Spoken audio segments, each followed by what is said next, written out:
So talking about the aftermath of the Paris fire at the Notre Dame Cathedral, we have some more in-depth research and interesting astrological indicators that I'm going to explore in this video.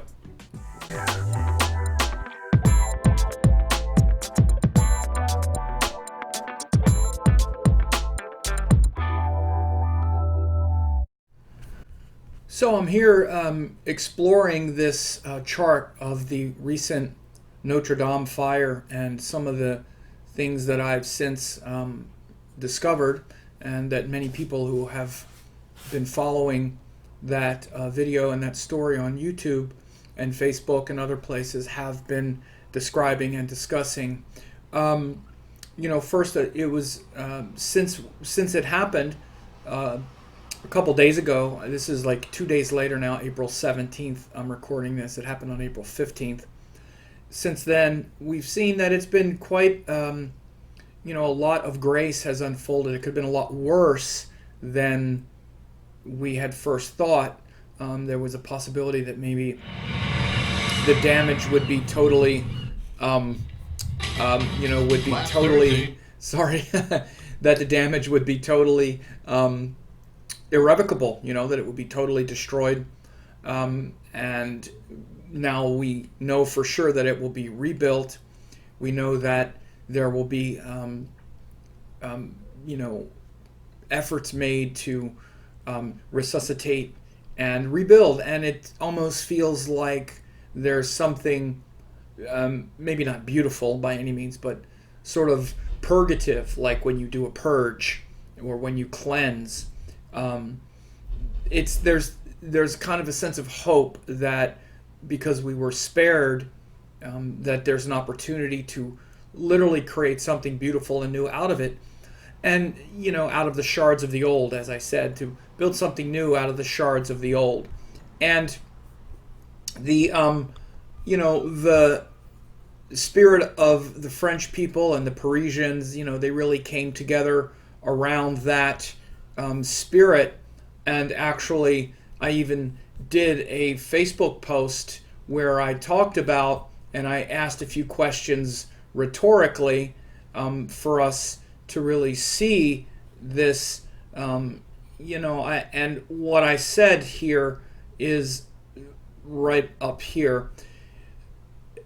A few observations was, today in the aftermath there's sadness but also a sense of hope for what was not lost. As humans, we look for symbols of hope and divine intervention. We see that the altar was not destroyed in the fire and much more could have been lost. There's a sense of renewal and a common purpose to rebuild the new from the shards of the old, to invest in a shared future.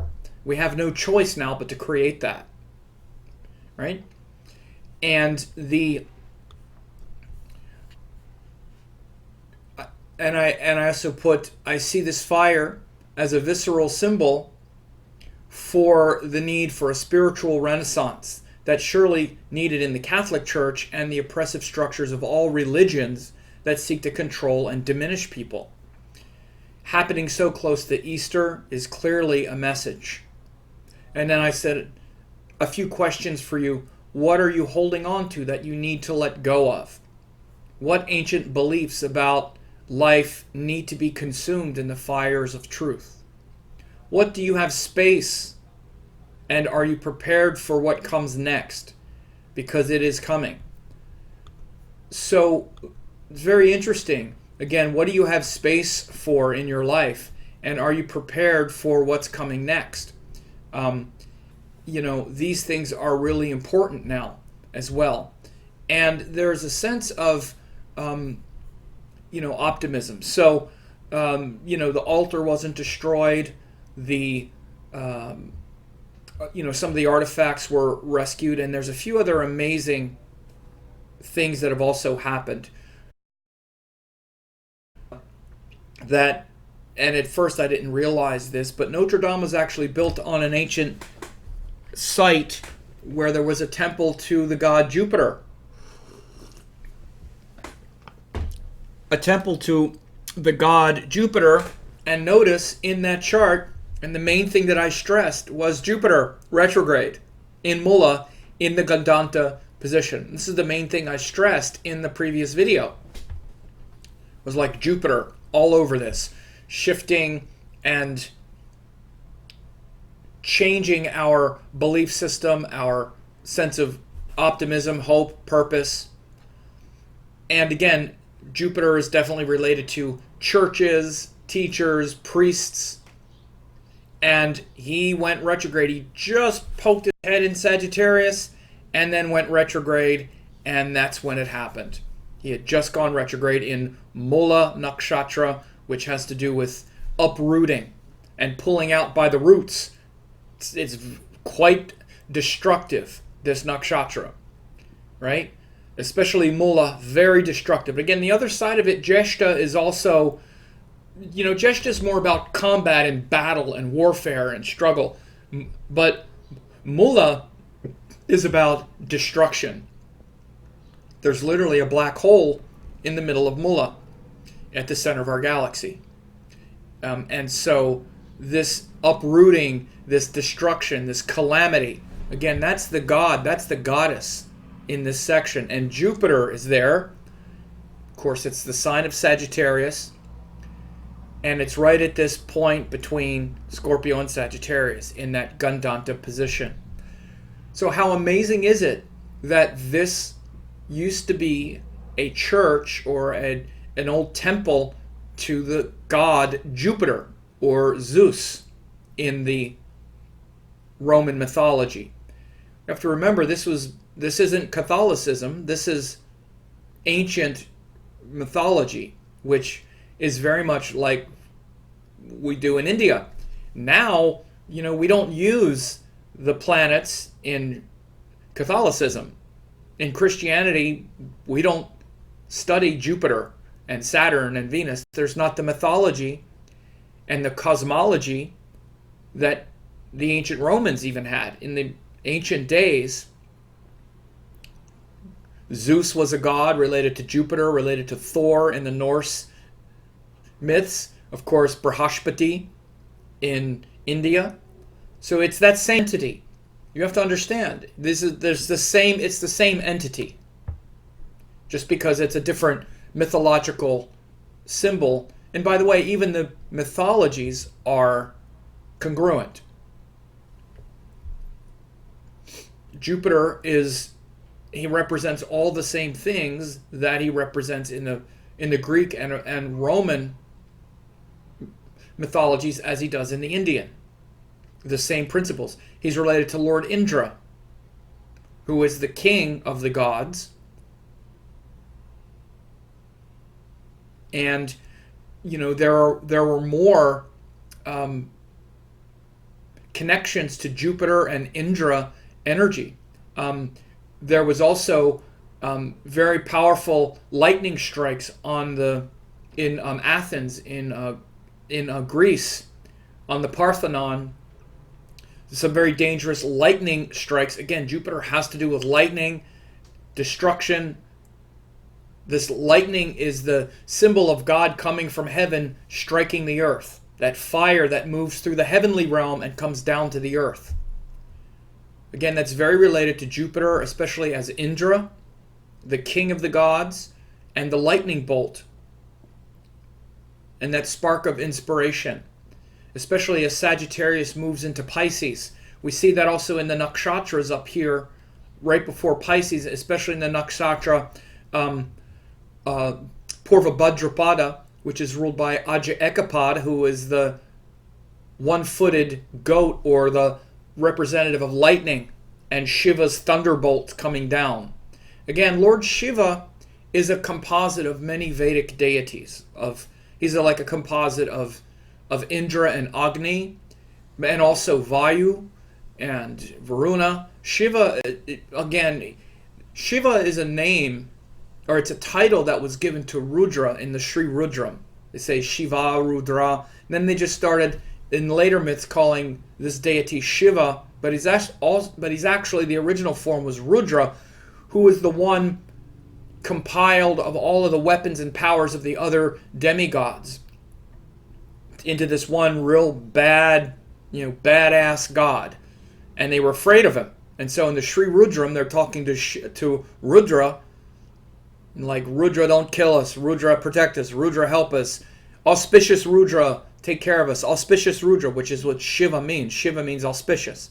So then that entity in later myths, in what are called the Puranic texts, became Shiva and his wife Parvati. And then, so Indians' spiritual history is so vast, and it's gone through many different eras. The Vedic era is related directly to the nakshatras, which is what Mula is one of the nakshatras, and the planets correspond to many different myths and many different entities. Again, that's why it's very important, if you want to understand Vedic astrology, to get a certain grasp on the procession or the progression of deities and textual inferences and things like that.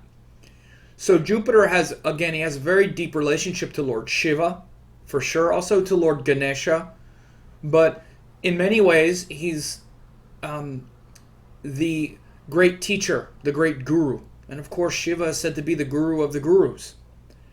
And so this Shiva kind of destruction, especially along this axis, this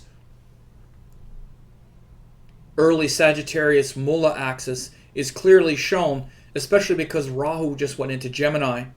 And I need to also mention that, and I'm going to have a link to my Rahu in Gemini, Ketu in Sagittarius web class that explain these things in great detail.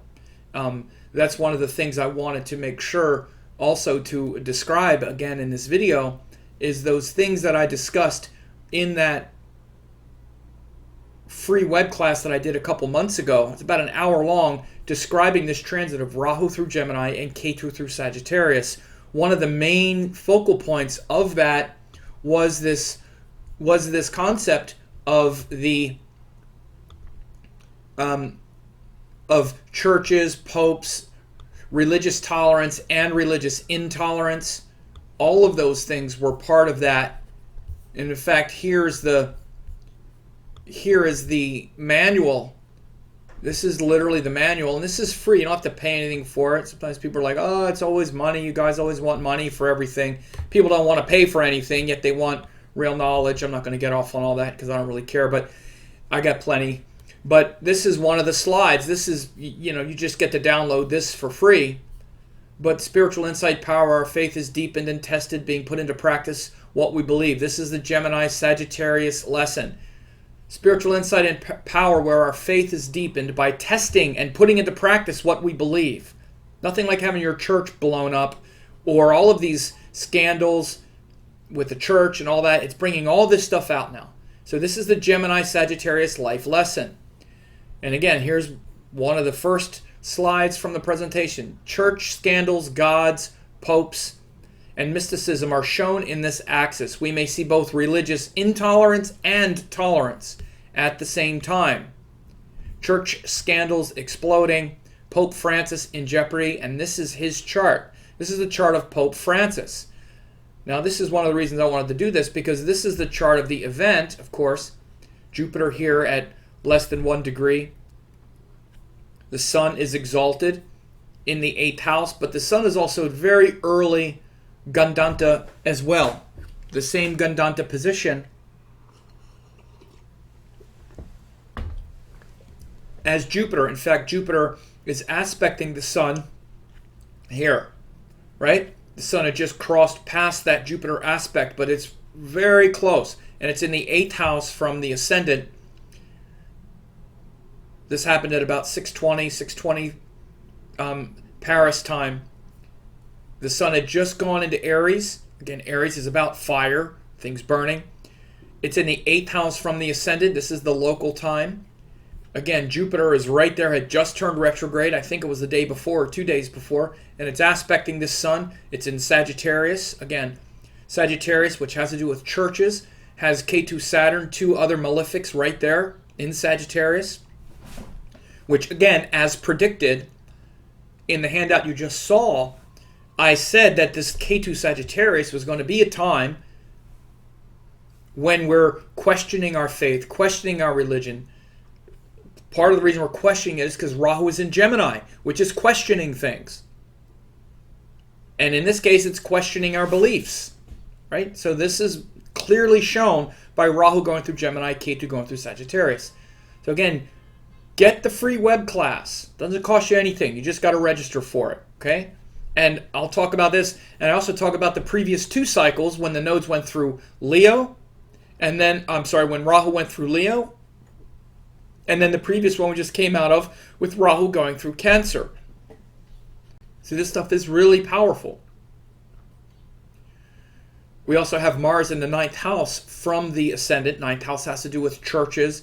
You see the church burning. Fire in that spiritual heart. Now, look at Pope Francis's chart, especially over here. Look, boom. Look at that. This is his natal chart. Rahu in his 7th house, which is the people in his life. Who are the people in his life? Well, most of the people in his life are the ones that his church, in the Catholic Church. Look at the pressure and stress. He's got all these planets in his 7th house in his natal chart, and by transit in the sky, this is going on. And Rahu is going through his 1st house, very close to his ascendant. He's going to have these eclipses in his ascendant this summer. I'll say it again. Pope Francis, again, I'm not saying he's going to quit or resign or anything like that, but he's going to go through major transformation, and I wouldn't be surprised if he resigns. I also wouldn't be surprised if he goes through passes some major transformations and reformations of the church this year. Especially as we get near those eclipses, watch and see what happens. Even later in the year, because, Ketu is going to keep going through here, and Saturn is going to, be going, back over these planets as well. So I just wanted to show you the chart of Pope Francis. Very telling as well. But a few other things to mention about this, and I really see it as a sign of hope.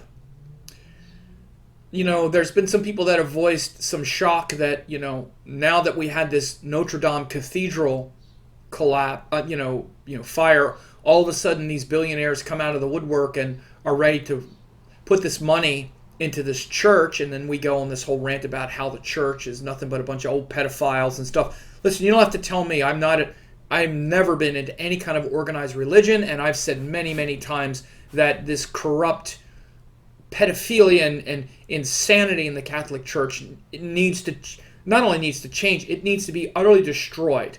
And it's disgusting beyond belief. But having said that, there is still, as I said here, we're going through a spiritual renaissance in this world where the shards of the old and the old world order that kept things together is getting destroyed.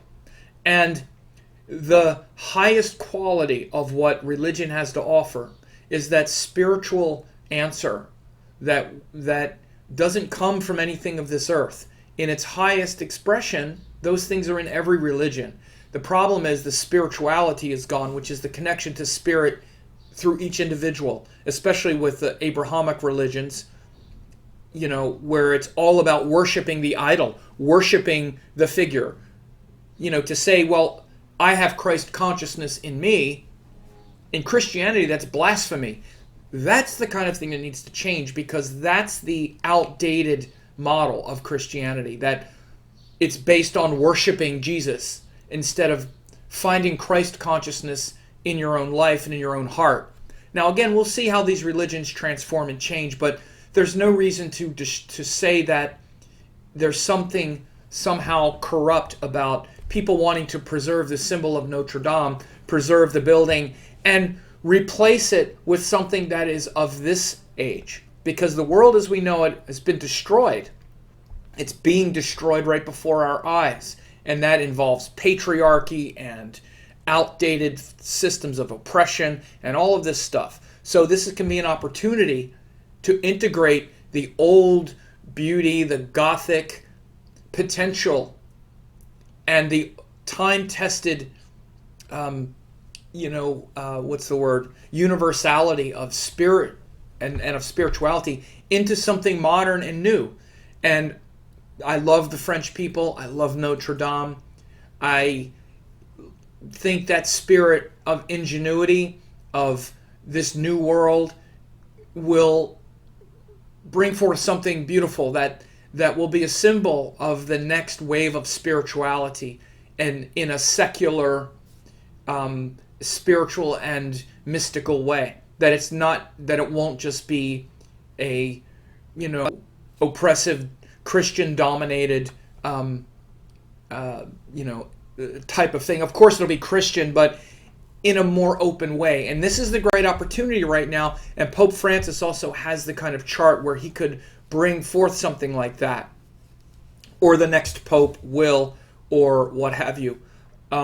This is the possibility right now, and this is the possibility of this Rahu going through Gemini, Ketu, Jupiter, and Ketu, Saturn, and then Jupiter goes into Sagittarius at the end of this year. So again, this is the stuff that I talk about in that webinar. Again, free webinar that you should join for sure.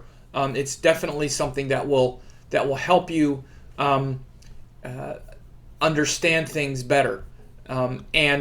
But the other thing that I also noticed is that again, this is the manual. Health scare, talk about redemption and insight. Jupiter also joined Ketu. I talk about this eclipse at the end of the year. I talk about, health scare, based on where Sagittarius is for you.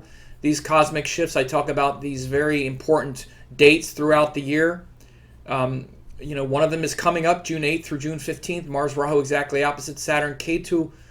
All these cosmic shifts. Again, this is where Shiva Shakti lives. I said it right there, that this is going to be big shifts and changes. Churches, scandals, gods, popes, all kinds of stuff going on that you want to know about.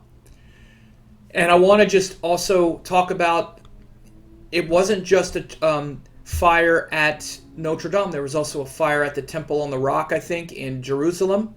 One of the most famous temples in Jerusalem was also had a fire, a small fire at the time. It was put out quickly, but that was it the mosque? I'm sorry, I don't really know the, every religious building in Jerusalem. I'm looking it up right now, but it was the I thought it was a mosque. Yeah, fire breaks out near the mosque on the Temple on the Mount, and so again, that was an Islamic house of worship. One of the most famous Islamic houses of worship also caught fire at the same time. Something else that happened, and I wanted to tighten up the idea about the philanthropists giving money to restore Notre Dame. Something else happened.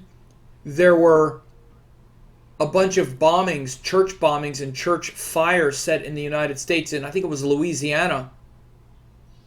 And they just caught this guy, and there was a Kickstarter crowdfunding program put together since the Notre Dame event, and that has been funded fully now since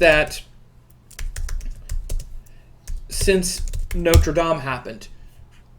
Yeah, so the black churches in Louisiana see $1.3 million surge in donations after fire at the Notre Dame Cathedral. So again, raising more money and donate and people coming together around this cause. So it's not just the loss, it's also the recognition that, well, if we can bring this money together to restore Notre Dame, what else can we bring money together for? Well, what about these horrible church bombings and church fires that have been destroyed in Louisiana? That, by the way, the guy was also caught. And so they mobilized to do this.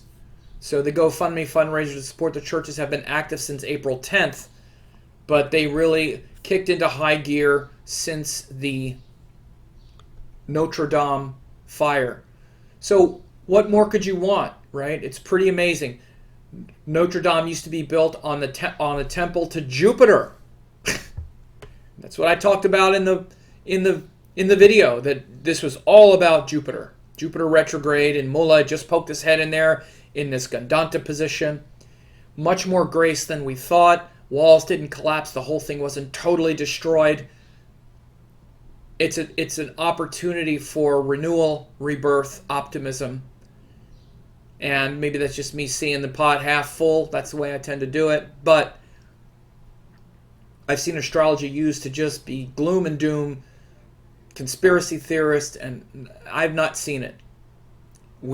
There's great hope and optimism possible here, and it's a great chance to burn through the tired, worn out ideologies of the old patriarchy, of the old dominant structure that was at the heart of Christianity in its old archaic form. Christianity has needed to adapt for hundreds of years, of course, to the new world. And what could be more powerful than perhaps the most famous and beautiful church in the world burning like this?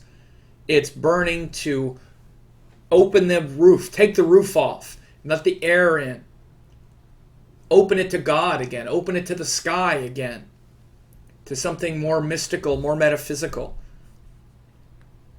Right? So I see that possibility. And regardless of what happens to the building is just a building. It's our minds, it's your mind, it's your consciousness. And everything that happens in this world is an expression of either an individual's mind or a collective consciousness and identities. And certainly something this transformative and this riveting is beyond just a simplistic, message that we might sort of concoct. So anyway, I wanted to make this update because it's been a very poignant event, and I appreciate people that have contacted me about recent news stories, those of you on my Facebook and YouTube pages that have let me know these things. That's great. I wanted to integrate these into a new video, and I'm going to keep talking about these things because, again, this transit of Rahu through Gemini, Ketu through Sagittarius is really allowing us to see the truth. Oh, I need to make this last point. Maybe should have been the first point, but one of the main themes that I said about Rahu in Gemini is seeing beyond all of our beliefs and our ideas and this age of spin that we live in. I say age of spin, I mean nobody can agree on a consensus reality anymore. Nobody can agree, because anything can be spun as fake news. Is it real? Is it fake? Well, it's this, and conspiracy theories going crazy and all that. I've already seen since this conspiracy theories going crazy. That's part of our world. But what's not up for grabs is we've seen this thing happen. And we all, most of us, most people that I've seen have a collective sigh and heavy heart about seeing such a beautiful symbol and a timeless symbol, even just something that's familiar and that's there, get destroyed. Like the Eiffel Tower. It's such a timeless symbol that we all identify with. This isn't spin. This isn't, well, you said that. You said Notre Dame burned. I don't know. He said it didn't. Which one is it? I don't know. I can't figure it out. And this is the kind of nonsense that we're dealing with so much in the world right now, particularly with spin and with the news. And these kinds of cataclysmic events and, these kinds of singularities really galvanize our attention collectively. Our whole sort of collective mindset, something we can all agree on, that, oh, this is horrible. This just feels horrible. And so that kind of certainty can always be a uniting factor. And this is why tragedies tend to unite us, because there's no interpretation of it. Something blows up, some people are dead or something. Again, in the Notre Dame fire, we avoided so much potential casualty and catastrophe, especially loss of life.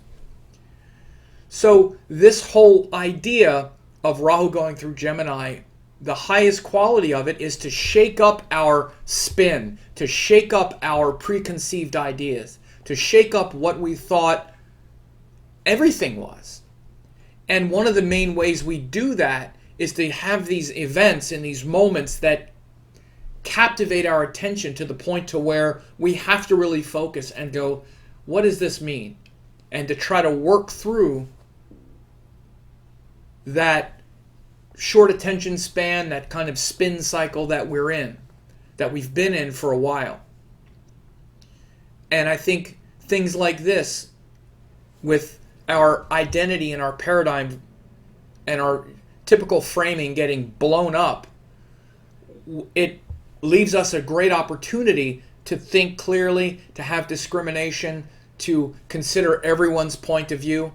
I mean, you know, people that think the Catholic Church is just worthless and terrible. Okay, that's an opinion, but watching a bunch of people in Paris cry and sing, how does that affect that opinion you have? It's very easy to have our opinions about things. It's very easy to go, oh, the Catholic Church is just priests molesting boys and the whole thing should just get blown up, it should just disappear. I get it.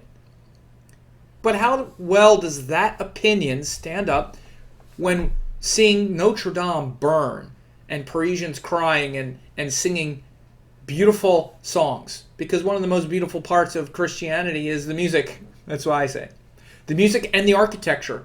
Because one thing to understand, for all of its faults, it was the church that for at least about 1,000 years had all of the money, was able to pay for the arts, was able to pay for the architecture, and all of the even scientific advancements for about 1,000 years at least, even more. But when there was no other scientific advancement going on, it was the church that basically supported and sponsored all of it. And you see it in the remarkable architecture of these churches, because the people that studied architecture were paid by the church. Everybody was paid by the church. The church was the only thing that had money. That's why it became the governments, and that's why it's been so political. And again, this is the history we're trying to reawaken from. But you wouldn't see the great art of Michelangelo if it wasn't for the Catholic Church. You want to see the Sistine Chapel burned to the ground and never get to see Michelangelo's work again? So again, these kinds of, they're our past. They don't have to be our future, and we can still take the best of what we might get from religion and a consistent path of worship. And by the way, the same kind of stuck energy is in Hinduism. It's in every religious path, because the religion itself tends to be narrow because it's about observances and things that you do at specific times, and tends to have a certain amount of rules involved, and also tends to concentrate power and money and influence. So anytime something gets organized like that, it becomes kind of hideous on some level. But again, we can just say, so the hell with all of it, and none of it's worth anything, and we should all just find our own way. Right, and watch how well that works. But we're now at a place where our organizing structures, our governments and our churches, and all of these ways that societies have organized themselves are shifting drastically, dramatically. And instead of turning into, I'm a nationalist, or I'm a globalist, or I'm a socialist, like we see in the world, everything polarized. Let all the foreigners in, don't let any of them in. And this trying to grapple with the world where there really aren't barriers anymore is a lot. And this transit of the nodes through Gemini, Sagittarius are really popping this energy out. We're just getting started, because this summer we have all these eclipses coming. We have the big eclipse. Mars is going to go into Gemini, and then the nodes are going to move. Let's see the time interval. Well, this is going longer, but I'm going to do it. What the heck? Let me just move this forward. Let me just show some upcoming transits for you to watch. And you can see this is April 15th. Oops. So April 29th, May. No, go through. Look, now we have Mars in Gemini in May, close to Rahu. Get ready. This was by around the end of May, May 20th. Now we start seeing this exact opposition, what I talked about in that this is coming. Then we got an eclipse coming when the sun joins. Now we're near an eclipse. Around here we have the eclipse. Oh, my birthday. Right on my sun. And again, so we got quite a year ahead, folks. Quite a lot of transformations, and we might see some very explosive things happening that are going to shift our paradigms. So let's shift toward a higher purpose. And I do my part in it to put out some good teachings. I hope you like them. Please get the Rahu Ketu web class. I'm sure you really like it. It's free. You just got to register for it. So anyway, I hope you enjoyed this update.